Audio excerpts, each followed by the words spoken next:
আজ হলো জামাই ষষ্ঠী।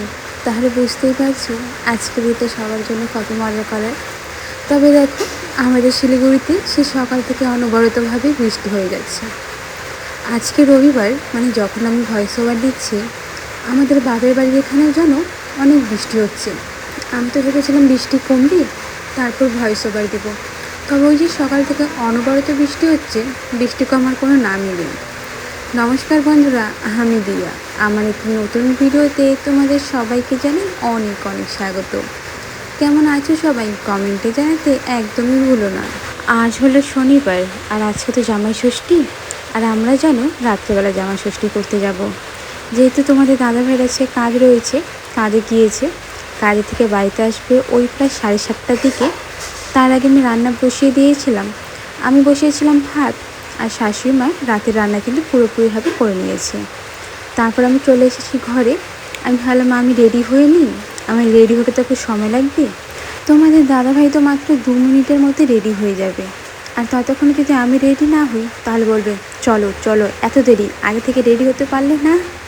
এই জন্য আমি আগে থেকে রেডি হওয়া শুরু হয়ে গেছি। আর ভাবলাম যেহেতু ভিডিও বানাবো, একটু আগে থেকে করলে না বেশ সুবিধে হয়। আজকে সারাদিনে যেন তেমন একটা কাজ করিনি।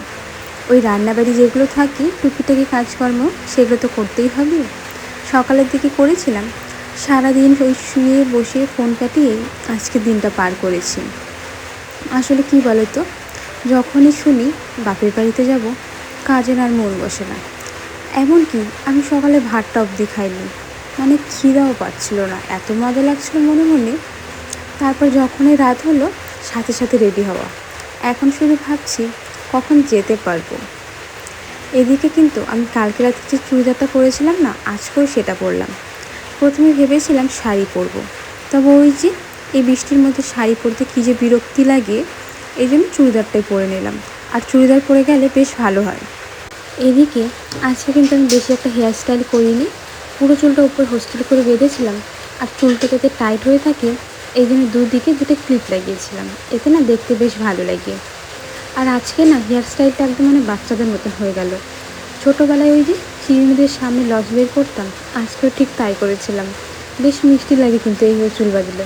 তোমরা কি এখনও পর্যন্ত এইভাবে চুল বাঁধো? আমাকে কমেন্টে অবশ্যই জানিও। আমি কিন্তু এখানে ল্যাকমির মাস্কারা ব্যবহার করছি। যেহেতু আইলাইনার পরবো না, আইলাইনার পরতে অনেকটা সময় লাগে, আর আইলাইনার শুকাতে গেলেও কিন্তু সময় লাগে। এই জন্য ভাবলাম মাস্কারা পরি, মাস্কারা পরতে তার সময় লাগে না, আর এখানে শুকানোর কোনো ব্যাপার নেই। আর এর সাথে শুধু লিপস্টিক পরবো, ব্যাস। আজকে কিন্তু ব্যাস এতটাই, এর থেকে বেশি আর সাজবো না। আর আমি যেই এই ড্রেসটার সাথে কানের পরি, আজকেও কিন্তু সেটা পরবো। আমার মনে হয় কি, এই চুড়িদারের সাথে এই যে লাল কালারের কানের আছে না, এটা পরলেই বেশি সুন্দর লাগে। আমার আগের ভিডিওতে রাজশ্রী দিদিভাই বলেছ, বোন খুব জল হয়েছিল গো, রান্না করতে তো তোমার খুব কষ্ট হয়েছিল বলো। হ্যাঁ গো, জল হলে তো একটু কষ্ট হয়ই। রিফা বলেছ, উঠোনটা একেবারে বন্যা হয়ে গেছে। সত্যি দিদি, তুমি বাড়ির সমস্ত কাজ একা হাতে করে এই ভিডিও, তার সঙ্গে ফানি ভিডিও কি করে যে করো বুঝতেই পারি না। আর তোমার এই ভিডিওগুলো অনেক পারফেক্টলি করো, তার জন্য তোমার ভয়েসটা অনেক মিষ্টি। তোমার আজকের ভিডিওটা আমার কাছে অনেক বেশি ভালো লাগলো। অনেক অনেক ধন্যবাদ রিফা, এভাবে সবসময় পাশে থেকো। এদিকে আমি না পুরোপুরি রেডি হওয়ার পর আমরা বেরিয়ে পড়েছিলাম বাড়িতে আসার জন্য। আর রাস্তায় দেখতেই পারলে রেল লাইন পড়েছিল, সেখানে আমাদের 5 মিনিটের মতন দাঁড়াতে হয়েছিল। তারপর চলে এলাম বাড়িতে। আজকে তো ষষ্ঠী, সেই জন্য মা কিন্তু এখানে পূজা দিয়েছিল ঘর দিয়ে।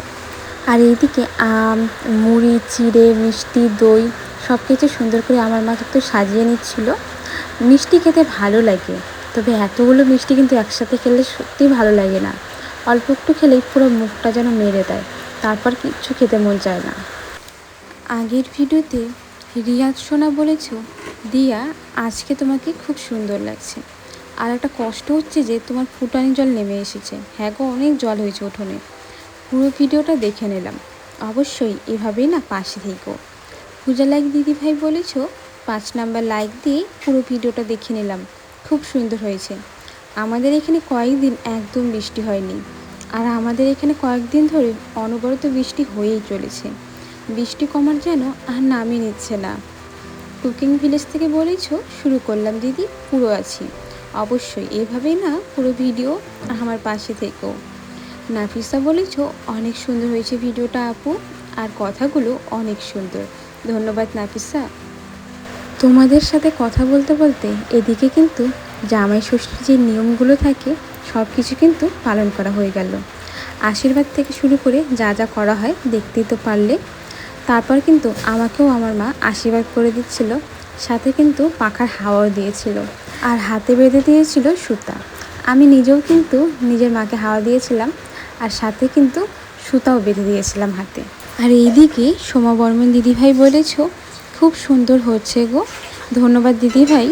তোমরা সবাই কি জামাই ষষ্ঠী করতে চলে গিয়েছো নাকি যাওনি, নাকি রবিবারে যাবে, সেটা কিন্তু কমেন্টে অবশ্যই জানিও। আর হ্যাঁ, তোমাদের বাড়িতে কোন কোন নিয়ম আছে সেটাও জানিও। সবার বাড়িতে একই রকম নিয়ম থাকে না, হতে পারে আলাদা। যাই হোক বন্ধুরা, চলো এদিকে কিন্তু আমরা এখন খাওয়া দাওয়া করবো। আমি কিন্তু সবগুলো খেতেই পারিনি, যেহেতু মিষ্টি অতিরিক্ত হয়ে যায়, বেশি খেলে তো মুখ মেরে দেয়, সেই জন্য যতটা পেরেছিলাম ততটাই শুধুমাত্র খেয়েছিলাম। আর চুড়িদারটা পাল্টে আমি কিন্তু পরে নাইটি পরে নিয়েছিলাম।